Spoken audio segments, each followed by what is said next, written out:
Hey guys, I'm David, and this session's all about getting your presentations rocking with the PowerPoint on steroids, Nearpod.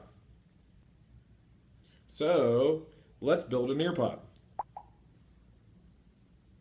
So your first step is going to be logging in. So to log in, what you're going to do is you're going to go to nearpod.com and you're going to click login here at the top of the page. And you have the option to log in with Google, Microsoft, or you can create a Nearpod account. So click what works for you.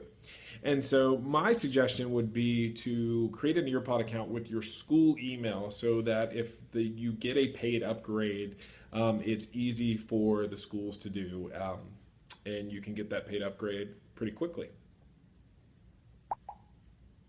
So the next step in Nearpod is to explore the options.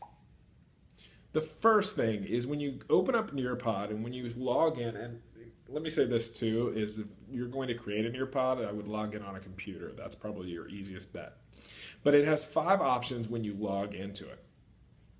And so you have these 5 menus. The first menu right here, My Library, lets you go to the ones you've already got published and you can launch them for students. The second menu, Explore, is where you can go and you can actually buy pre-made ones. The third menu is Join, where you can join other Nearpods. Fourth is Create, where you can create Nearpods. And the last one is Reports, and that's where you're going to find all your data. And then the other thing too is to go back to this page at any time, there's going to be a little house button in the top left. And so if you click that, it'll take you back to this page. So the Explore, so when you click on this, it's going to take you to what basically looks like a presentation store, and you can buy pre-made Nearpods. There are a few for free, but not many, and there are more presentations added constantly. They're added all the time. The next 2 is Join and Reports. Join, very simply, is going to bring up a button where you can join somebody else's Nearpod if you're already logged in. And Reports is once you finish a Nearpod, you can get all the data. So you can get all the assessment data from the Nearpod. And so really where you're going to live is you're going to live and create.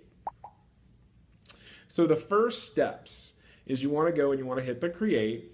And then you want to go to where it has Add Presentation. If you don't have a lot of Nearpods, you're not going to have many. Add Presentation should be pretty much near the top.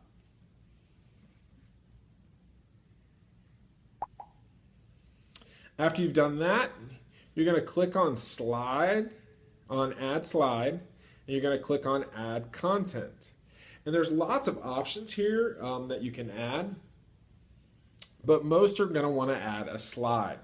And video or audio can be added from both computers, cloud services, or YouTube. And so to move to the next step, click on what you want to add. So when you're talking about add content, it's very much based around teacher-directed content. Most people won't want a slide, but you can pick video, audio, you can pick slideshow. And so the slides right here. And so one of the things a lot of people are going to want to do is add presentation slides. And so you click on slide and you can add text, image, or audio. The easiest and most design-friendly way to do this is to do it in a presentation maker and save them as images. So in both PowerPoint, you can save PowerPoint slides as JPEGs, and on Keynote, you can go to the File menu, click Export, and you can export all the slides as images. And so that's going to be the easiest way to input slides into Nearpod. Once you're done, you can either click image and you can find the image that's saved in your computer, or you can split screen and you can drag the images into this box. When you're done with that, hit done, hit save in the bottom right hand corner. Now, one of the things Nearpod also allows you to do is add websites. It's a paid feature, but it's a great way to wall off websites for the younger kids, because what it'll do is it does not give you it does not give somebody a search bar, and you can monitor when the kids get out of Nearpod. It displays that website into Nearpod. And so when you click on add websites, all you really have to do is add it's the middle button in the content, is in the middle button between content and between assessments. All you have to do is basically input the URL, and then click Save. Now, activities, the assessments, the activities, those are going to be, well, that's one of the things that makes Nearpod a lot better than, say, PowerPoint and Keynote. So when you click on Add Slide, you're going to go to the last one, you're going to click on Add Activity. And then you're going to pick one of these activities down here at the bottom.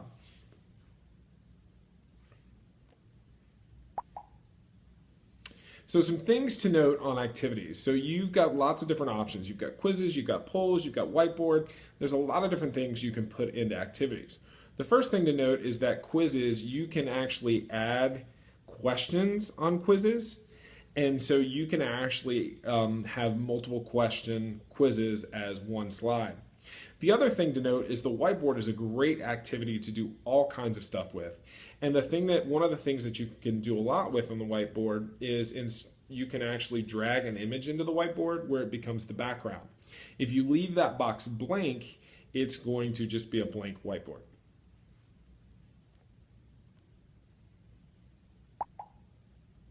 So when you're done, scroll to the bottom of the page from kind of your slide builder and click Publish. It will then ask you some kind of basic questions about what this is intended for.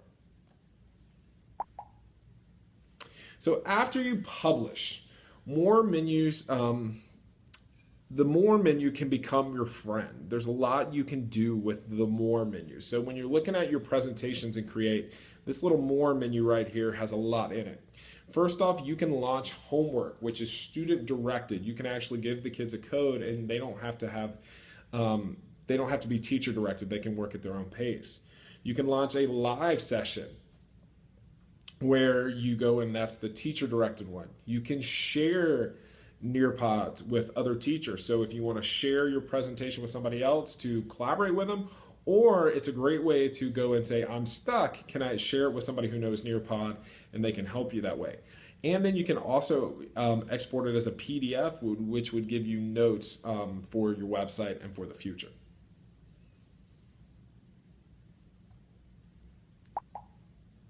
So to launch those Nearpods. First off, when you want to launch them, you can launch them from the My Presentation menu, but when you're just trying to launch them, it's easy to go into My Library, and then you click on the presentation that you want. And then you're going to have two options to launch them. The first is a homework, and basically it's going to give you a pen and the kids can log in at any time. And you can also embed this on your website. It is a paid feature though, so you would have to pay for that. You would have to have a gold account or a paid account to do that. The other thing you have is the live session, and the live session is the teacher directed in class where the teacher advances the slides.